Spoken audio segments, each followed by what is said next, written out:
Luxoft. Luxoft is a 10,000 person publicly traded technology consulting firm. And today we're going to address two myths, and I'm going to reinforce two truths. Because when it comes to retail, there are a lot of comments that have been made about how to use IoT and how to integrate the two, and often it gets very confusing.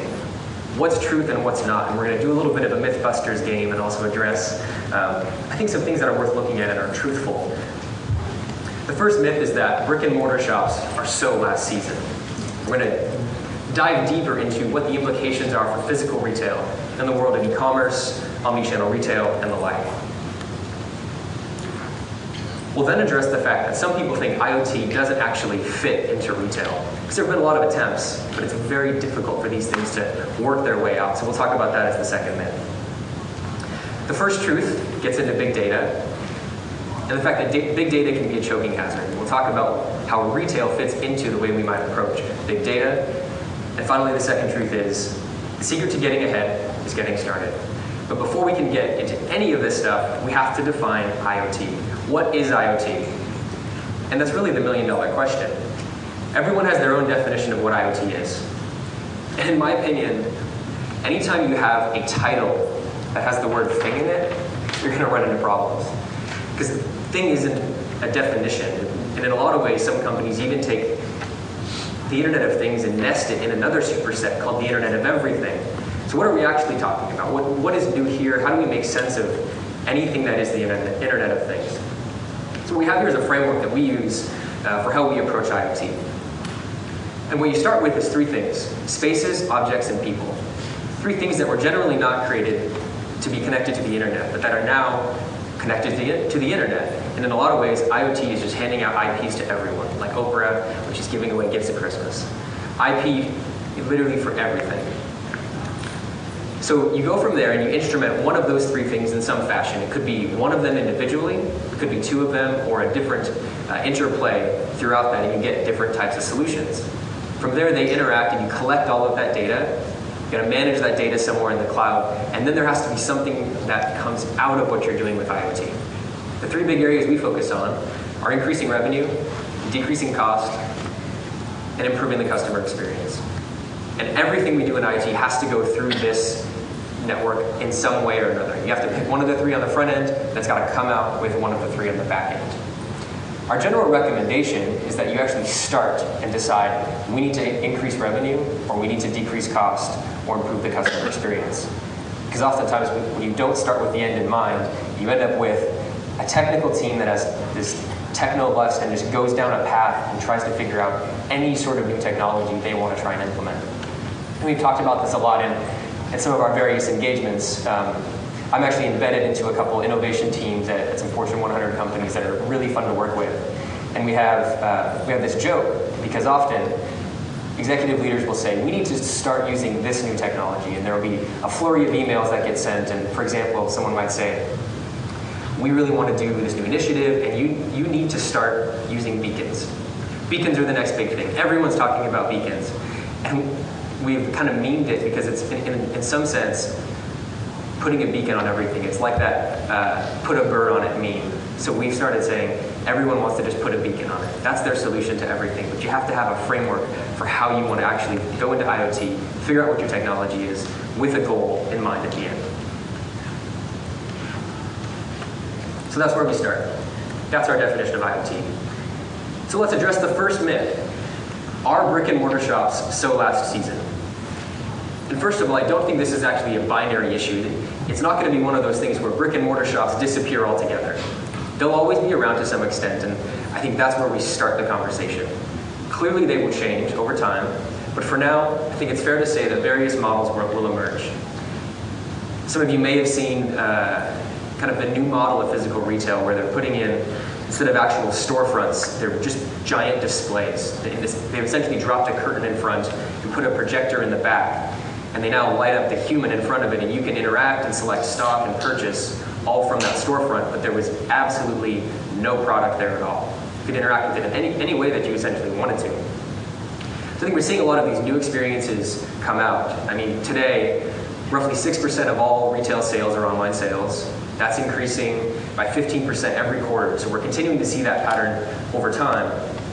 It's not going to be a linear progression for sure, but the two will begin to integrate and become a more interesting experience.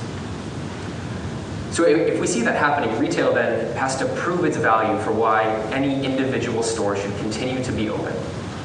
And that's what we want to talk about today. If an individual physical retail store has to fight for its existence, what is it really made of? How do we transform that experience to be something that is more compelling for the customer when they walk into the store?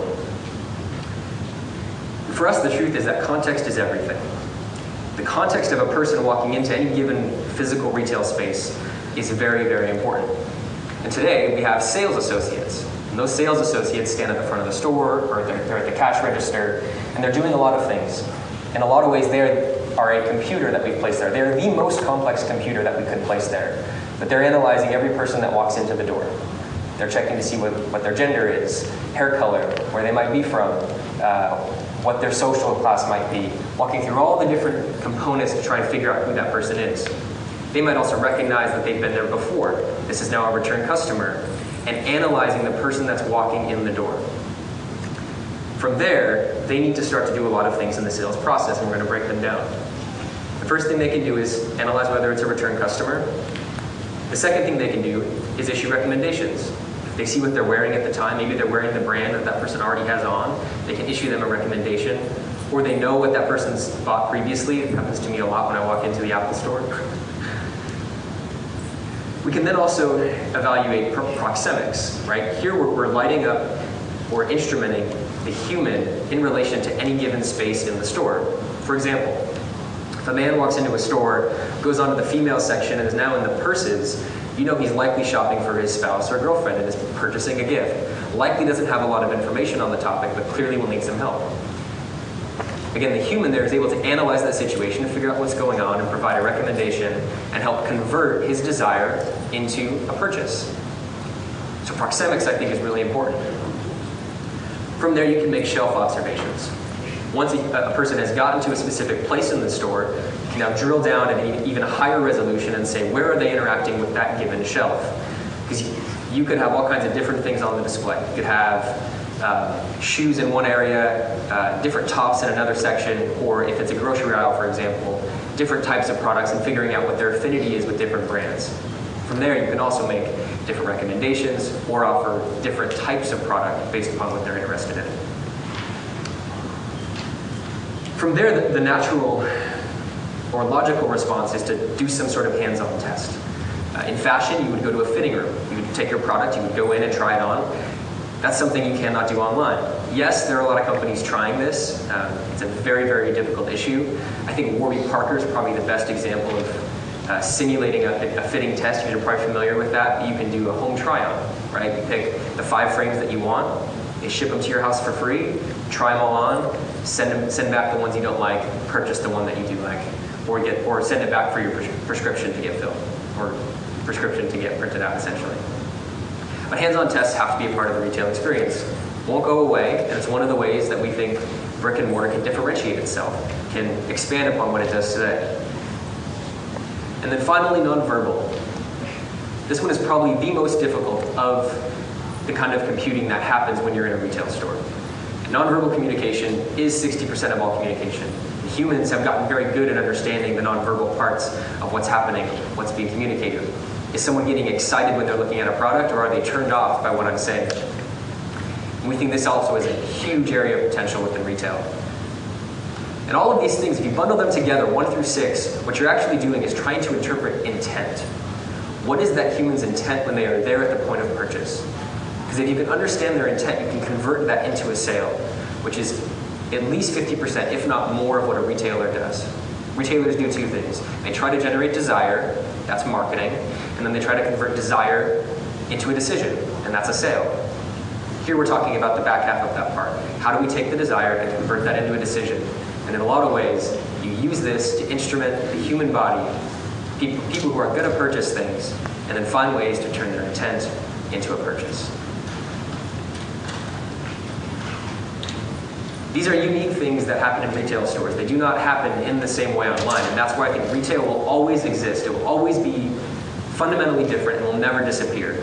But I think it will change in a way that we can't even predict to some extent for today. What I want to talk about is the human-to-human interaction that I just walked through and how it will go through a transformation into a human-to-machine type of experience.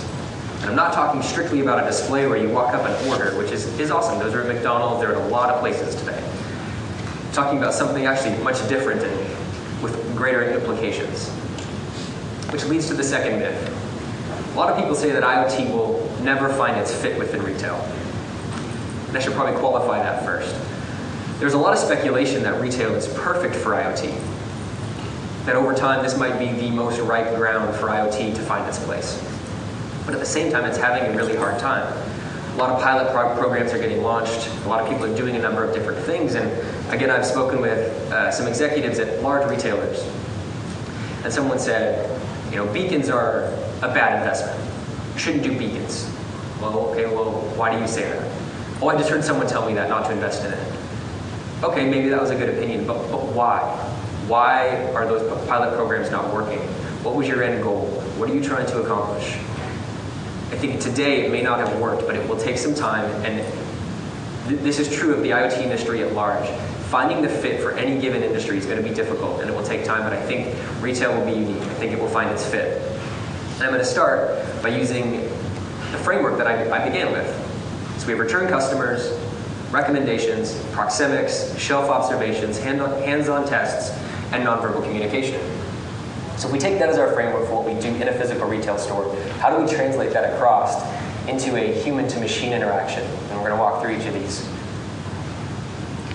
With return customers, this omnichannel CRM experience is really important. What we're talking about is omnichannel retail. So if any given customer starts and goes into your store because there was something interesting, they've now walked in the door, you should be able to understand who that person is, what location they visited, and whether or not they purchased anything at that one location. Then they might go back home, log on to a website somewhere, and go visit and purchase something on your .com, and you should be able to link those two purchases together. They could also use your mobile app. They can shop on Xbox One, Apple TV, whatever these things might be in the future, but in every single touch point with your brand, they should be able to all integrate, have all of the data in one central place, and you have a holistic view of that individual customer. You know when they purchase by season, you know who they purchase gifts for, all of the above, to give them informed decisions about what they need to buy and when they need to buy it. Second thing is big data. Recommendations are often very difficult. There's automated purchasing where people say, I want the same products delivered to my house every 2 weeks. I think that's great. That's actually really difficult to do because you don't know if someone's on vacation or at what frequency you're using the given products. And you might instrument that over time. That's awesome. But we think as you're collecting more and more data from more and more sensors and inputs in the retail environment, you'll be able to give even more targeted and direct recommendations to people, just like you would as a person. You know it's a return customer, you know what kind of jeans fit them best, you can now give them the recommendation on the new product that's just come in. We think this is a big data solution. Humans do this today, we think computers will also be able to do that in the future. All right, proxemics, beacons and spatial sensors. I think this is a really big one. Been to a couple conferences and heard people speak on beacons. There are a lot of different ways you can approach beacons. It's a very, very hot topic. What we're not talking about is geolocation and notifications around a specific place and space. We think that's cool, that's very interesting. For example, if you're close to a mall, light something up, give them an offer, yes, that's great. But if that's the 30,000 foot view, we want to drill down and zoom into a physical space like this room, and figure out where in the room that person is going to be, where are they standing at that given time. That's really interesting. That's a higher level of resolution to understand where your customers are at, what they're interested in, and what they're spending time looking at. For example, there's one retailer we work with in the consumer packaged goods industry. They have their products in a lot of grocery stores. And they've come to learn that when people walk up to the grocery aisle, of the people that stand there for longer than 5 seconds, 76% of them will stay for at least 60 seconds. Which means they're standing there trying to figure out what they want to purchase. You now know such a granular level of data around all of those people that are interested in your product. And chances are they just can't figure out which one to buy. They need some sort of information or interaction, and the sales associate can usually be able to help here. This is the kind of new information that proxemics or spatial sensors of some kind can give you. Beacons are obviously great. I think Wi-Fi tracking is also really interesting. There's a lot of new development happening in that space. We're actually going to look at a demo. I brought a demo on a beacon example here in a little bit, and we'll kind of walk through what this might look like.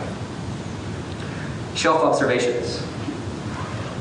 So once we know where the person is in the store, we then go even a layer deeper, and we figure out what are they looking at on the shelf. We've worked on some technology where you can actually, when I'm standing in front of a shelf, suppose there are all kinds of different consumer packaged goods brands in front of me. It could be detergent in one section, dryer sheets in the other section, all here at different sales are happening right now, but I don't know which one I want to grab. Suppose I reach into a certain section and I grab Tide dishwasher or Tide laundry detergent off the shelf. The moment in which I grab it off that shelf, we can analyze that and light up a display to change and give me an offer on the Tide that I just grabbed off the shelf. If I put that back and I grab a different product, we can then again change the display. In the same way that a sales associate would watch what I'm looking at and what I'm reaching at and essentially showing what my interest is, we can do the exact same thing using actually cameras and image-based sensors. And this gets really interesting. So we've started, first of all, with a large location in geolocation, drilled into proxemics with a beacon in a room, and gone from a room down to the shelf, and from the shelf to the product in a 1 centimeter distance.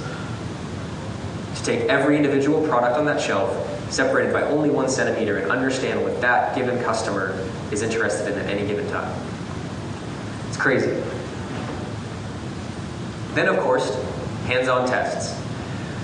Many of you have probably heard about the Nordstrom connected mirror that they did in their fitting rooms, which was really, really interesting for those that haven't. They were experimenting with different ways to light up their fitting rooms so it becomes an interactive experience. Because fitting rooms today are one of the least connected parts of retail. It's, again, nothing, Wi-Fi usually doesn't work in there, first of all, or your cell phone. Let alone the fact that there are no displays, nothing interactive. So you grab 3 or 4 different pieces of clothing, you go in, try it on, something doesn't fit, trying to find your sales associate, and you gotta put clothes back on, and it's a weird, unfortunate experience. So Nordstrom said, let's take the mirror and let's turn that into a display, and if something doesn't fit, request a new size right there from the fitting room. Or if you want to try on a different color, hit another button, and it changes. And in fact, Intel is working in partnership with a new company, and they're able to actually use a video camera to act as a mirror. So you stand in front of this mirror, and if I was wearing, for example, these green pants, and I'm trying on these green pants, and I'm like, okay, the green's great, but I'm not really, really into the green. I can go up to the display, change the color, and in real time, it would change the color of my pants to black. I would never know the difference. It would look absolutely real. I don't have to go ask for a new pair. I don't have to find a sales associate, and the technology is surprisingly powerful. And that's just for pants. There's also a couple makeup examples for this, and I know L'Oreal has some sub-brands that do the same thing, but the implications of trying different products in a hands-on fashion in a real retail environment is going to be compelling. And then finally, nonverbal. This one gets really interesting. There have been some conversations about how computers might be able to read different emotions on people's faces. We've been working with Intel and the Intel RealSense camera, which I think is the start of some of this technology. But the Intel RealSense camera plots 72 different points on your face, and they can read whether you're happy, sad, angry, and I think 8 other emotions.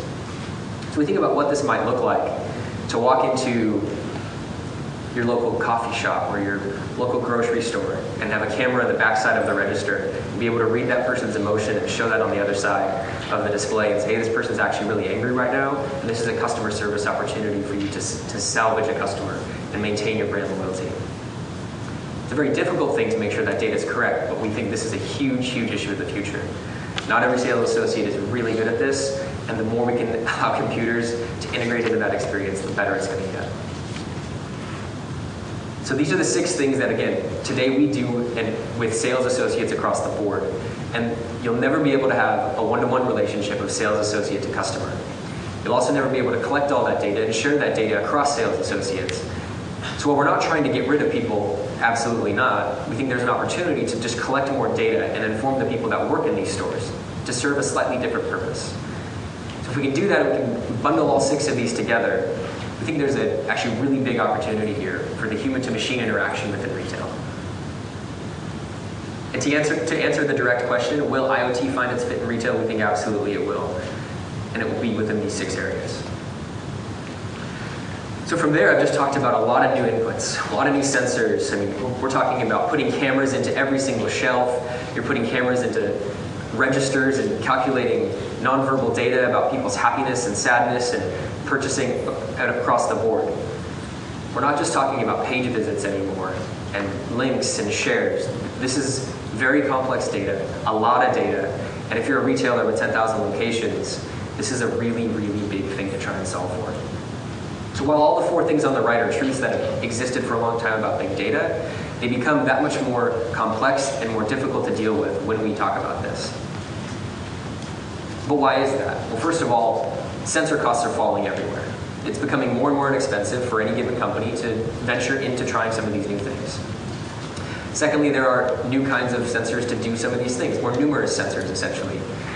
Having a camera to read someone's emotions on their face was not possible 5 years ago, would not have been a part of your technical investment in the past. And these are more powerful sensors. You can do a lot more with these things. And then finally, you have sensitive consumer data, which could be one of the biggest issues here.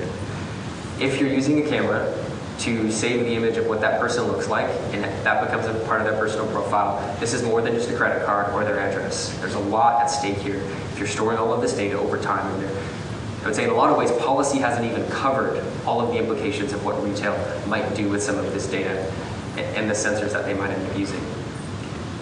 So the outcome here is that while this is all fun and it's great to put all these things together, this could really quickly become a choking hazard and tip over any vendor that might be used, or tip over an org or company that tries to say, we want to do all of these things in retail.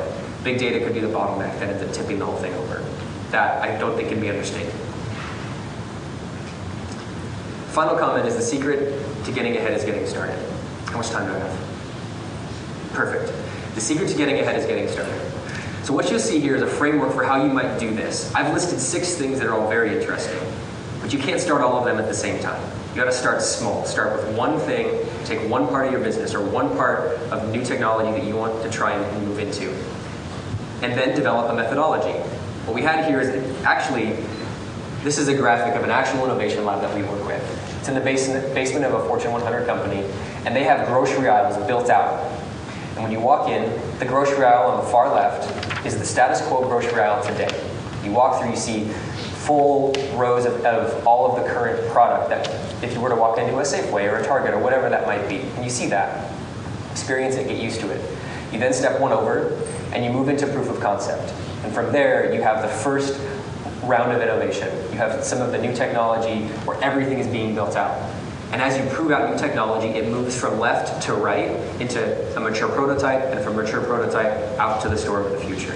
And you can begin to tell this story and make sure that you're creating gates before any new technology moves into the next phase. We highly recommend this. One area that we did this was with beacons. I've talked about beacons so much today, I might as well show you something, huh? So what we have here is a display. I've used fashion kind of as our example, so we'll talk about fashion for a second.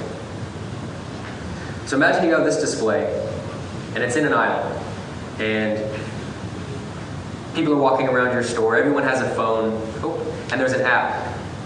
Your store has an app, because clearly you need an app in order for beacons to work. We want to instrument the person, and we want to instrument the space, and we want to give them information that will convert their intent into a decision, into some sort of a purchase. So I actually have a volunteer.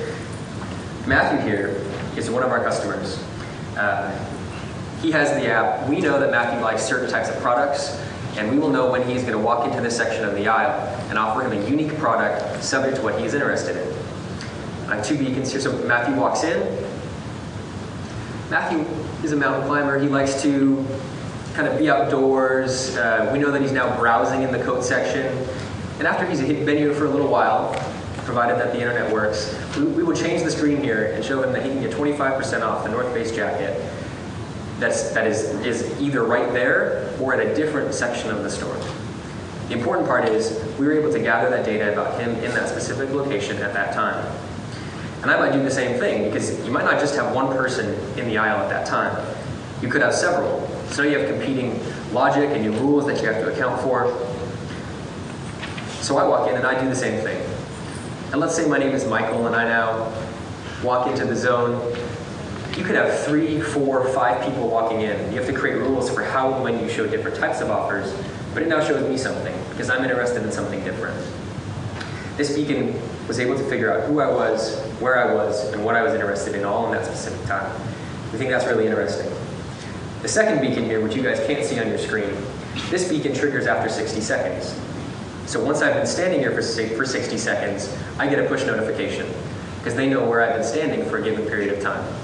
That push notification gives me 15% off something different, but again, begins to use this higher resolution level of data to tell me what I want and what I can purchase based upon where I am.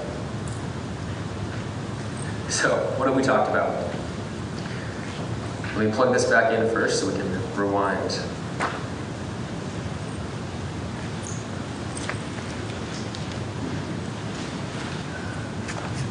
Go. Would have been nice if there was a button. Perfect. All right, so what have we talked about? Myth number 1, brick and mortar shops are so last season. Things are changing, absolutely. I would never refute that. And that's not going to go away. Things are changing, absolutely. I would not say anything against that. But they aren't going to go away, and we think it's going to be more compelling and will drive more retail sales. The future of retail is very compelling and will be very, very interesting. Myth number 2, IoT doesn't fit in retail. It may not fit today, but it's going to fit in the future. Bill Gates had a quote, and we'll probably butcher this, but Bill Gates had a quote that said, "It will always take longer than you ever thought for new technology to actually find its fit in the market, but once it does, it will grow faster than you ever thought it would grow." That's absolutely true of IoT in this instance. It will take longer than you think it will, but once it hits, it is going to go crazy. Absolutely going to go crazy. Truth number 1, big data is a choking hazard. I don't think this is a tough one. A lot of you here probably are very well steeped in big data concepts. Retail is going to be a big issue here specifically because of the types of sensors we're dealing with. Finally, the secret to getting ahead is getting started. This is the big thing to look at. If you want to do any of these one things, how do you get started? How do you make it small enough that you can be successful, be informed, and then extend upon what you're working on? This is what we do. This is what I do day in and day out with my team, whether we're embedded in innovation labs or servicing large retailers across the country. This is what we do all the time. So if you do have any questions around any of these 4 things, I love this conversation. This is why I do retail. This is why I'm in IoT. I think it's one of the most exciting things, part of our world today. And do I have any time left? Nope. I do not. I have no more time left. So I thank you guys very much. Please come up and ask questions if you have any. Would love to meet you. And I have a couple colleagues here in the front as well if you have any additional information. Thank you.